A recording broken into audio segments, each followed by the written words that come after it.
अस्सलाम वालेकुम स्टूडेंट्स। आज का हमारा टॉपिक है स्ट्रीमलाइंस और इसके साथ हम इसके कोई डिफरेंशियल फॉर्म्स करेंगे जो कि कार्टेशियन फॉर्म में हमने करनी है, सिलेंड्रिकल फॉर्म और स्फेरिकल फॉर्म में। बेसिकली आप लोग जो फ्लो में पढ़ चुके हैं, दो टाइप्स ऑफ फ्लो की पहले भी पढ़ चुके हैं, laminar flow and turbulent flow. तो अगर आप इसमें कंसिडर करना चाहें तो ये स्ट्रीमलाइंस जो होती हैं ये एक तरह की लेमिनर फ्लो ही है। स्ट्रीमलाइन स्ट्रीमलाइन में बेसिकली जो फ्लूइड पार्टिकल्स होते हैं ना, वो सेम ऑर्डर में मूव करते हैं और उनकी वेलोसिटी जो है वो सेम होती है। All particles have same velocity. और सेकंड ये कि मूव इन सेम ऑर्डर।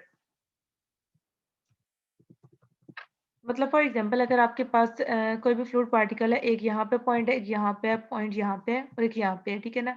ये फर्स्ट है, ये दूसरा एलिमेंट है, ये तीसरा है, ठीक है, और ये चौथा है। तो ये मूव करेंगे, इस तरह से मूव करते हैं। तो ये मतलब दो तीन चार ये फ्लूइड एलिमेंट्स है, ये इसकी पोजीशन 1 2 3 4। तो स्लिम लाइन फ्लो के अंदर जो है वो इनका ऑर्डर सेम रहता है और ये सेम वेलोसिटी के साथ जो है वो मूव करते हैं। अगर इनका ऑर्डर चेंज हो जाए, फॉर एग्जांपल ये सेकंड पार्टिकल ये 3 की जगह पे आ जाए, थर्ड पार्टिकल 1 की जगह पे आ जाए, 4 2 की जगह पे आ जाए, तो ऐसे फ्लो को हम टर्बुलेंट फ्लो बोलते हैं। तो स्ट्रीम लाइन फ्लो के अंदर क्या होगा कि सारे के सारे जो फ्लूइड पार्टिकल्स हैं वो सेम वेलोसिटी के साथ मूव कर रहे होंगे और उनका ऑर्डर भी सेम होगा। अब ज़रूरी नहीं है कि उसने ऐसे सीधी स्ट्रेट लाइन में ही मूव करना है। ऑर्डर सेम रहने का मतलब ये है कि जो पार्टिकल पहले नंबर पे है वो मूवमेंट के बाद भी पहले पे रहेगा। फ्लो जो है वो इस टाइप का भी हो सकता है कि फॉर एग्जांपल हो सकता है पहले पार्टिकल इस तरह मूव कर रहे हो, फिर इस तरह और देन ये इस तरह से उसकी मूवमेंट हो जाए, ठीक है ना।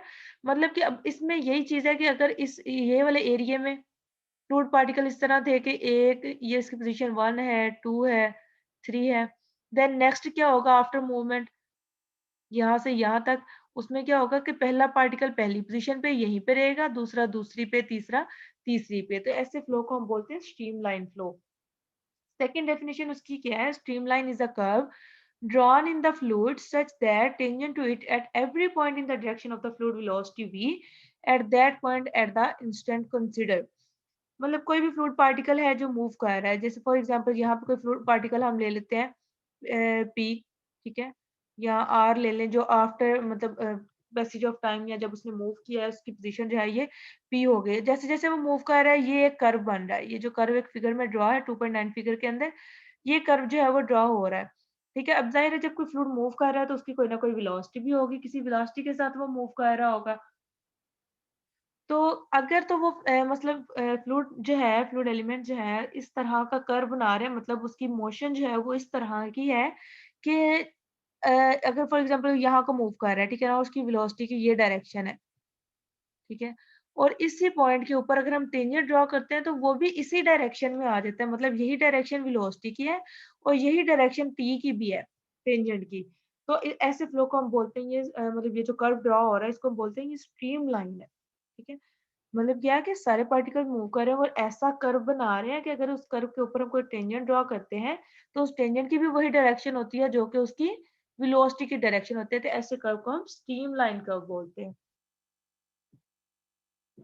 अब जिस तरह के आपने लेमिनर फ्लो में देखा, जो फ्लूइड पार्टिकल्स होते हैं वो इस तरह से एक ही लाइन में मूव कर रहे होते हैं।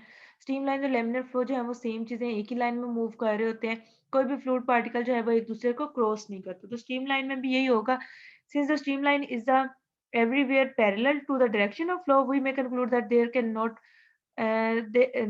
cannot be any flow across the streamline। मतलब कि यहाँ से फ्लो स्ट्रीमलाइन जो है फ्लो के साथ साथ मूव कर रही है।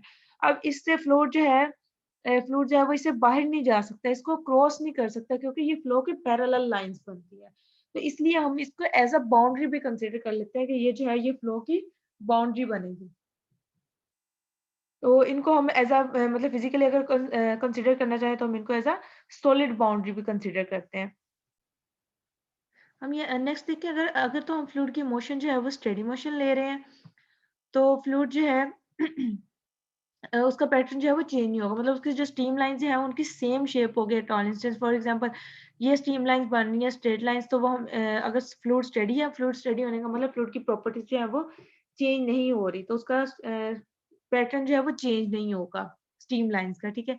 और अगर हम फ्लूइड जो है वो अनस्टेडी ले लेते हैं, तो उसका पैटर्न जो है वो हर इंस्टेंट पे चेंज होता रहेगा, क्योंकि जैसे जैसे फ्लूइड की प्रॉपर्टीज जो है वो चेंज होंगी, वैसे वैसे स्ट्रीम लाइन जो है वो चेंज होती रहेंगी। स्ट्रीमलाइन कर्व जो है मतलब वो चेंज होता रहेगा। नेक्स्ट जो हमने करना है वो है differential equation of the streamline.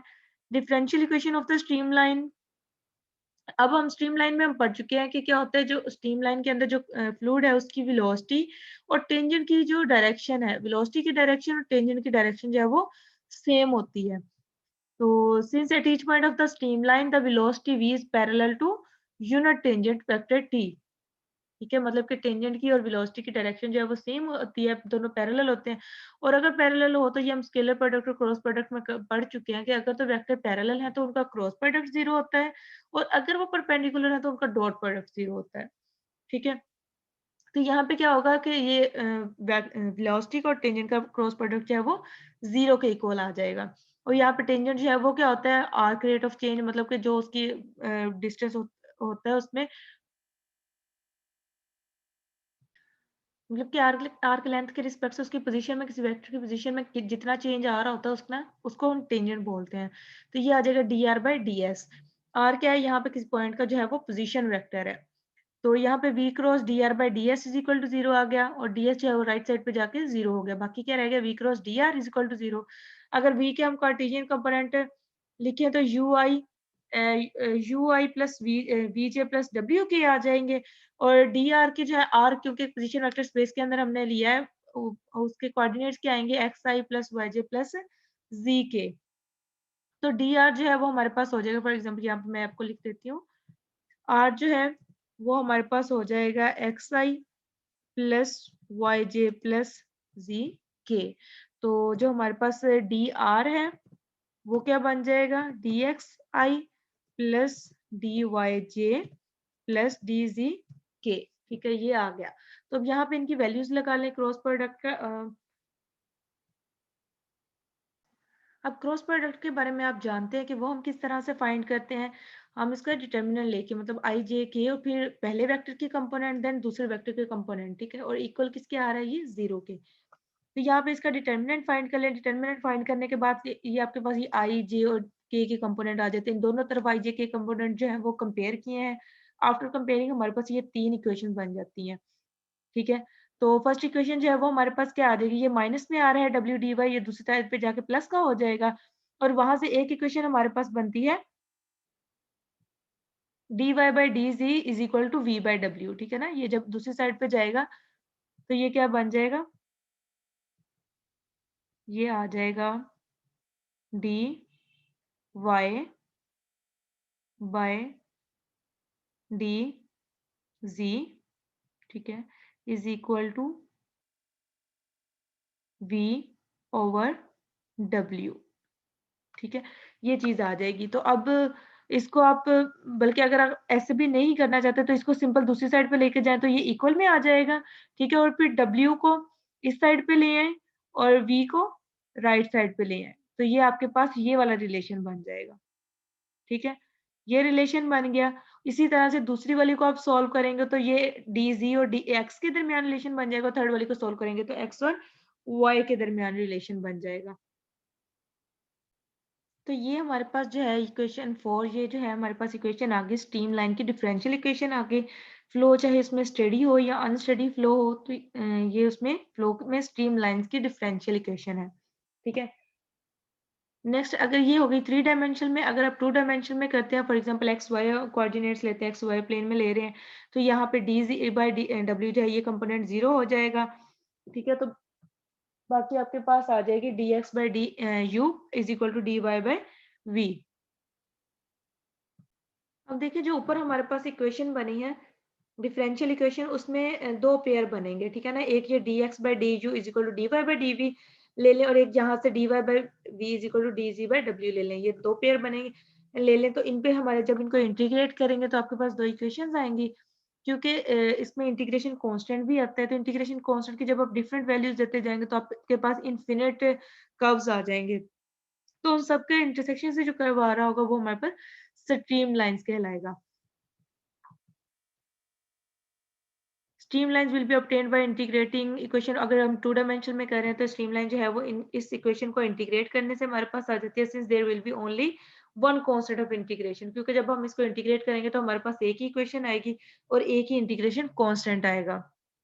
We will have a different number of different streamlines corresponding to different values of constants. तो जब जैसे जैसे हम डिफरेंट कांस्टेंट्स की वैल्यूज पुट करते जाएंगे हमारे पास जो है वो डिफरेंट स्ट्रीम लाइन्स आती जाएंगी। नेक्स्ट इसकी स्ट्रीम लाइन की एग्जांपल है। Find the equation of stream line of the following flow fields.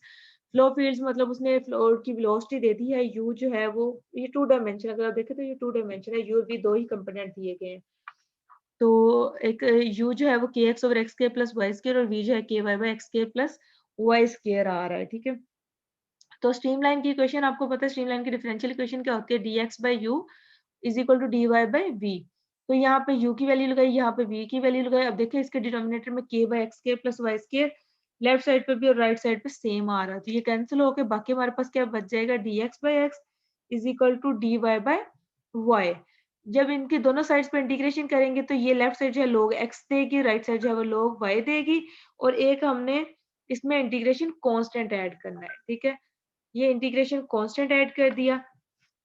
उसके बाद यहाँ पे log का रूल लगाया है कि दो अगर log में दो टर्म जो है ऐड हो रही हो तो उसका log जो है बाहर आ जाता है और xc आ जाएगा। फॉर एग्जांपल यहाँ पे ये आ जाएगा log y equal to log x c, ठीक है।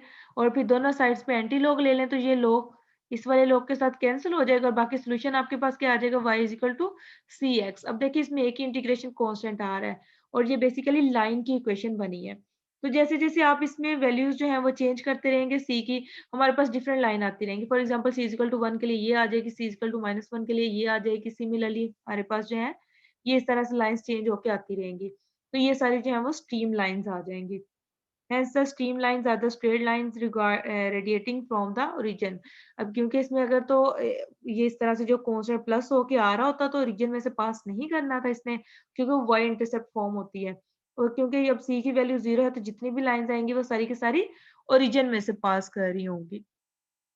इसमें जो स्ट्रीम लाइन बनी है वो बनी है line, straight line. Second example अगर देखें तो उसमें u की वैल्यू जो है वो kx आ रही है और v की वैल्यू जो है वो -ky आ रही है, ठीक है। तो इसमें k जो है वो दोनों साइड्स पे है तो ये कैंसिल हो जाएगा, ठीक है। ये k दोनों साइड से कैंसिल हो जाएगा। यहाँ पे ये टर्म जो है माइनस में आ रही है तो दूसरी साइड पे जाके प्लस में हो जाएगी। दोनों साइड्स पे इंटीग्रेशन ले तो इसकी इंटीग्रेशन log x और इसकी इंटीग्रेशन log y आ जाएगी और राइट साइड पे log c। अगेन log का रूल अप्लाई किया है, log x y आ जाएगा इक्वल टू log c। तो log दोनों तरफ से कैंसिल होके x y is equal to c आ गया। This is constant of integration। तो यहाँ पे जब आप सी की डिफरेंट वैल्यूज पुट करेंगे तो ये आपके पास आएंगे हाइपरबोलास टाइप बनेंगे, ठीक है ना। हाइपरबोला की इक्वेशन आई है तो ये हाइपरबोलास बनेंगे। तो यहाँ पे जो स्ट्रीमलाइंस आएंगी वो क्या है, रेक्टेंगुलर हाइपरबोलास। ये सारी जो है वो ड्रॉ करके दिखाई भी हुई है। उससे नेक्स्ट जो एग्जांपल है उसमें देखिए वेलोसिटी कंपोनेंट जो है वो इनकम्प्रेसिबल फ्लो के लिए गिवन है, u equal to ax, v is equal to ay and w is equal to -2az। Where is a is a constant, find the equation of streamline passing through point। अब यहाँ पे क्योंकि three dimension बन रही है तो three dimensional differential equation of streamline ले लें। इनमें u v और w की वैल्यूज पुट किए तो हमारे पास ये इक्वेशन आ गई। अब तीनों में a जो है वो कॉमन आ रहा है, ठीक है। ये कैंसिल हो गया। आप इनके दो दो का पेयर लेके इनको इंटीग्रेट कर दें। dx और dy वाला पेयर ले लें और dy और dz वाला पेयर ले तो इनको इंटीग्रेट किया। पहले वाले को किया तो y इक्वल टू c1x आ गया, दूसरे को किया तो ये y square z is equal to c2 आ गया। यहाँ पे दो कॉन्स्टेंट्स आ रहे हैं, ठीक है। तो फैमिली ऑफ प्लेन बनेगी क्योंकि equation one represents a family of planes through the z axis, क्योंकि ये एक्स वाई प्लेन बनेगा। एक्स वाई की वैल्यूज आएंगी क्योंकि थ्री डायमेंशन में है ना, इसलिए ये एक्स वाई प्लेन बनेगा। अगर ये टू डायमेंशन में होता तो ये एक लाइन बननी थी। तो यहाँ पे सेकंड जो है, while equation to represent a family of cylindrical surface, ये cylindrical surface को रिप्रेजेंट कर रहे हैं। The streamlines are the curves of intersection of the plane 1 with the cylindrical surface 2। जब 3 डायमेंशन में होगा तो क्या आएगा, 2 पेयर्स बन रहे हैं ना डिफरेंशियल इक्वेशन से। तो जो इन डिफरेंशियल इक्वेशन को सॉल्व करने से जो इक्वेशंस आएंगी उनका आपने इंटरसेक्शन फाइंड करना है, ठीक है। वो इंटरसेक्शन जो होगा वो इसकी स्ट्रीम लाइंस होगी। एट पॉइंट 1 पॉइंट क्योंकि गिवन है, उस पॉइंट के ऊपर 1 इक्वेशन नंबर 1 मतलब इसकी वैल्यू फाइंड की है, तो वहां से मतलब इसमें पुट किया तो C1 की वैल्यू 1 आ रही है, और C2 फिर सेकंड वाली में पुट किया तो C2 की वैल्यू 1 आ रही है। वो यहाँ पे वैल्यूज लगा दे तो एक equation y equal to x आ जाएगी और दूसरी y square z is equal to 1 आ जाएगी। तो ये दो इक्वेशन आ गई स्ट्रीमलाइंस की। नेक्स्ट ये एक एग्जांपल और है, ये आप लोग खुद करेंगे। एग्जांपल नंबर 12 की तीन एग्जांपल जो है वो मैंने करवा दी है। नेक्स्ट एग्जांपल जो है वो आप लोग खुद करेंगे। उससे नेक्स्ट देखिए हमारे पास जो टॉपिक है वो डिफरेंशियल इक्वेशन ऑफ स्ट्रीमलाइन जो है इन सिलेंड्रिकल कोऑर्डिनेट्स। आपने देखा होगा जितने भी इक्वेशन हम इसमें बना रहे हैं, फॉर एग्जांपल हमारे पास क्वेश्चन ऑफ कंटिन्यूटी आई, स्ट्रीमलाइन के आगे आई, नेक्स्ट पाथ लाइन या एक्सेलरेशन कंपोनेंट, तो ये सारे आपके जो है वो करेंगे पहले कार्टेशियन में, फिर सिलेंड्रिकल में, फिर स्फेरिकल कोऑर्डिनेट्स में, ठीक है। तो अब जो differential equation of for streamline है इन सिलेंड्रिकल कोऑर्डिनेट्स, पहले सबसे पहले देखिए उसकी डिफरेंशियल मतलब उनको हमने जब देखा कि स्ट्रीमलाइंस होती हैं उसमें वेलोसिटी जो है वो टेंजेंट के पैरेलल होती है, तो उसके क्या बनता है, v cross D r is equal to 0। और डी आर अब यहाँ पे क्या होगा, ये सिलेंड्रिकल पोलर कोऑर्डिनेट्स में उसका पोजीशन वेक्टर होगा, क्योंकि हम डिफरेंशियल इक्वेशन फाइंड करना चाह रहे हैं सिलेंड्रिकल कोऑर्डिनेट्स में। u जो है वो ui plus vj plus w के आ गया, और dr जो है वो dxi plus dy plus dz आ गया, ठीक है। नेक्स्ट जो है वो transform equation 2 and 3 cylindrical polar coordinates where we have. अब क्योंकि ये कार्टेशियन में है तो सबसे पहले इसको सिलेंड्रिकल कोऑर्डिनेट्स में आपने कन्वर्ट करना है। सिलेंड्रिकल कोऑर्डिनेट्स में आपको पता है ये यू जो मतलब जो वेलोसिटी होते हैं वी आर, वी थीटा और वी जी होते हैं, ठीक है। और सिलेंड्रिकल कोऑर्डिनेट्स में जो एक्स है मतलब कार्टेशियन से सिलेंड्रिकल में अगर हमने कन्वर्ट करना हो तो इनकी जो कन्वर्जन वो किस तरह से आती है कि x is equal to r cos theta, y is equal to r sign theta and z is equal to z. ये अब सब आप जो है ये रिलेशन जो है वेक्टर एंड टेंसर एनालिसिस में पहले से पढ़ चुके हैं, तो ये अगेन वही रिलेशन यूज हो रहे हैं। इसी तरह से जब वेलोसिटी को जो कि कार्टेशियन कोऑर्डिनेट्स में वेलोसिटी है उसको सिलेंड्रिकल कोऑर्डिनेट्स में चेंज करना होता है, वो v r cos theta minus v theta sine theta. Similarly इसके वी डब्ल्यू ये सारे रिलेशन जो दिए हुए हैं। इसी तरह से जो यूनिट वेक्टर्स है कार्टेशियन कोऑर्डिनेट्स में अगर हमने इसको सिलेंड्रिकल में चेंज करना है तो उसके लिए ये रिलेशन है आई के लिए, ये जे के लिए और ये के के लिए। तो इनकी सिंपल इनकी वैल्यूज जो है ऊपर पुट करके वी और डी आर के रिलेशन निकाल लें सिलेंड्रिकल कोऑर्डिनेट्स में। तो ये यू वी और डब्ल्यू की वैल्यूज यहाँ पे लगाई और साथ में आई जे और के की वैल्यूज पुट की हैं। तो ये हमारे पास लास्ट पे जो वेलोसिटी का फाइनल रिलेशन जो है वो वही बनता है जो कि आप ऑलरेडी इसमें लेते आते हैं कि v r e are plus v theta E theta and v z E z. यही हम पहले भी सिलेंड्रिकल कोऑर्डिनेट्स में वी का रिलेशन लेते हैं, ठीक है। उसके बाद अगर डी आर का फाइंड करें तो ये आपके पास आ जाएगा D R E unit E are plus R D theta E theta plus D G E G. तो अब इनको यहाँ पे v क्रॉस डी आर हमने फाइंड करना है, तो यहाँ पे ये यूनिट वेक्टर्स क्योंकि ई आर ई थीटा और ई जी आ रहे हैं, v की value v r v theta v z और डी आर की value d r D theta और डी जी। इनका डिटर्मिनेंट फाइंड करें। डिटर्मिनेंट फाइंड करने के बाद आपके पास ये इक्वेशन आ जाएगी, जो डिफरेंशियल इक्वेशन है वो आती है ये वाली d r by v r is equal to r D theta by v theta is equal to d z by v z. और इसी को अगर ये क्योंकि 3 डायमेंशन में थी, अगर हम 2 डायमेंशन में इसको कंसीडर करें तो ये हमारे पास डीजी वाला कंपोनेंट जो है ये 0 हो जाएगा। नेक्स्ट इसकी एक एग्जांपल है the velocity components in a 2 dimensional flow field are given by v r equal cos theta over r square और वी थीटा की वैल्यू है sin theta over r square. Find the equation of streamline passing through the point दे दिया गया और यहाँ उस point में से पास करने वाली स्ट्रीमलाइन की इक्वेशन फाइंड करनी है। अब देखिए आप 2 डायमेंशन में दिया तो इसके लिए 2 डायमेंशन की डिफरेंशियल इक्वेशन यूज कर लें। D r by v r is equal to d r D theta by v theta. तो ये हमारे पास ये इनकी वैल्यूज लगाएंगे ये आ जाएगा। दोनों साइड पे ये डिवाइड में आर स्क्वायर कॉमन है, ये कैंसिल हो गया। बाकी क्या बचा, d r by cos theta is equal to d theta by sine theta. Cos theta को राइट साइड पे ले जाए और आर को लेफ्ट साइड पे ले आए, तो ये फाइनल रिलेशन आपके पास ये बन जाएगा। दोनों साइड्स पे इंटीग्रेशन अप्लाई करें तो इसकी इंटीग्रेशन log r आ गई, और इसमें देखें नीचे साइन है ऊपर उसका डेरिवेटिव मौजूद है तो ये log साइन थीटा आ गया और साथ में इंटीग्रेशन कांस्टेंट। तो यहाँ पे ये क्या आ जाएगा, इस पे log का रूल अप्लाई किया, r is log r is equal to log sine theta c आ जाएगा। दोनों तरफ एंटी लॉग लेंगे तो फाइनल रिलेशन आपके पास आता है r is equal to c sin theta. अब क्योंकि हमने स्ट्रीमलाइन की फाइंड करनी है equation r is equal to 2 theta is equal to pi by 2 पे, ये पॉइंट पुट कर दें तो c की वैल्यू 2 आ जाएगी और हमारे पास फाइनल जो स्ट्रीमलाइन की इक्वेशन है वो आ जाती है r is equal to 2 sin theta. Similarly जो यहाँ पे नेक्स्ट जो है वो differential equation for the streamline in spherical coordinates है। तो ये अब आपके मतलब होमवर्क है, ये आप लोग खुद करेंगे। स्ट्रीमलाइन मतलब ये स्फेरिकल कोऑर्डिनेट्स में सारे रिलेशंस गिवन है। कार्टेशियन से स्फेरिकल में किस तरह से चेंज करते हैं, तो सेम वही वे है जो हमने सिलिंड्रिकल में किया और इसके बाद जो है ये फाइनल रिलेशन जो है इसका ये वाला बन जाता है d r by v r is equal to r D theta by v theta is equal to r sign theta d phi by v phi. इसमें बेसिकली मोस्टली कैलकुलेशंस ही आ रही हैं, तो सारा जो है सोल्व्ड कैलकुलेशन है, इसको आप समझिए। अगर कोई नहीं समझ में आती तो वो आप पूछ सकते हैं। लास्ट पे ये आगे स्फेरिकल कोऑर्डिनेट्स की अगेन एक एग्जांपल की हुई है, जिस तरह से पीछे सिलिंड्रिकल और कार्टेशियन की, तो ये आप कर लें। ओके, इसके अलावा अगर आपको कोई चीज़ ना समझ में आई हो तो वो आप पूछ सकते हैं। अगर हमारे पास नेक्स्ट स्टीम ट्यूब, अगर हमारे पास कोई भी क्लोज कर्व है और उसके हर पॉइंट से अगर हम स्ट्रीम लाइन ड्रॉ करते हैं, मतलब यहाँ से ये हर पॉइंट से हमने एक स्ट्रीम लाइन ड्रॉ की है, तो वो एक क्लोज कर्व वो एक क्लोज जो है वो ट्यूबुलर सरफेस उसकी बन जाएगी स्ट्रीम लाइन की, जिसे हम स्ट्रीम ट्यूब कहते हैं। If we draw the stream line through each point of a close curve C lying in the fluid, we obtain a tubular surface called the steam tube. ये कोई close surface है आपके पास, इसके हर point से अगर आप स्ट्रीम लाइंस ड्रॉ करते हैं तो ये एक ट्यूबुलर सरफेस बनेगी जिसे स्ट्रीम ट्यूब कहा जाता है। The surface of the steam tube is called a steam surface. The cross-section areas of the steam tube are small in comparison with its length, so the velocity can be assumed constant across any cross-sectional area। ऐसा ही होता है tube. अब क्योंकि यहाँ पे देखें, ये जो इसका क्रॉस सेक्शनल एरिया है, ठीक है, ये इसकी लेंथ से, क्योंकि ट्यूब जो है वो लंबाई में उसकी काफी लेंथ जो है वो इनफिनिट लेंथ हम लेते हैं, तो इसका जो इसकी क्रॉस सेक्शन एरिया होगा वो बहुत कम होगा according to length in comparison with length, तो वो कम उसको निग्लिजिबल कंसीडर कर सकते हैं। तो नेक्स्ट आप ये टॉपिक स्टडी कर लें, इसमें सारा होता है क्योंकि ये इसकी जो स्टीम लाइन से स्टीम ट्यूब जो है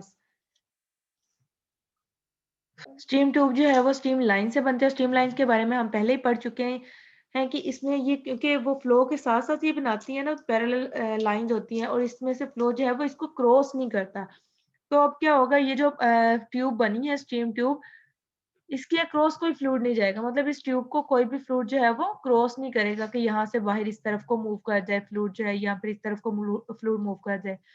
क्योंकि ये स्टीम लाइन होती है स्टीम सरफेस की बाउंड्री है, तो इसकी बाउंड्री में से कोई भी फ्लूइड जो है वो बाहर की तरफ मूव नहीं करेगा। तो इसलिए जो भी फ्लूइड है वो इसके वन एंड से एंटर होगा और दूसरे एंड से वो लीव करेगा। सिमिलरली जिस तरह हम स्ट्रीम लाइंस में पढ़ चुके हैं कि अगर तो फ्लो जो है वो अनस्टेडी होता है, तो क्योंकि स्ट्रीम लाइंस की शेप जो है वो हर इंस्टेंट पे, मतलब हर मोमेंट पे वो चेंज होती रहती हैं। और अगर यहाँ पे भी अगर हम फ्लो जो है वो अनस्टेडी ले रहे हैं, स्ट्रीम लाइंस चेंज होती रहेंगी। अगर स्ट्रीम लाइंस चेंज हो रही हैं तो ज़ाहिर है स्ट्रीम ट्यूब की जो शेप होगी वो भी चेंज होती रहेगी। और अगर फ्लो जो है वो स्टेडी है, देन स्ट्रीम लाइंस में हमने पढ़ा था कि स्ट्रीम लाइन जो है वो सेम रहती हैं। तो स्ट्रीम ट्यूब जो है वो भी सेम रहेगी and the same at all the times, ठीक है। Hence the mass entering one end per unit time must equal the mass leaving the other end per unit time। और अगर ये जो हमारे पास हमने ट्यूब का, अगर हम वो बहुत ही स्मॉल क्रॉस सेक्शन की ट्यूब ले रहे हैं तो उसको हम बोलते हैं stream filament. A stream tube of infinitesimal cross section is called a stream filament. मतलब कि अगर हम स्ट्रीम ट्यूब हमने ऐसे लिया जिसका क्रॉस सेक्शन जो है वो बहुत स्मॉल है, तो उसको हम स्ट्रीम फिलामेंट बोल देते हैं।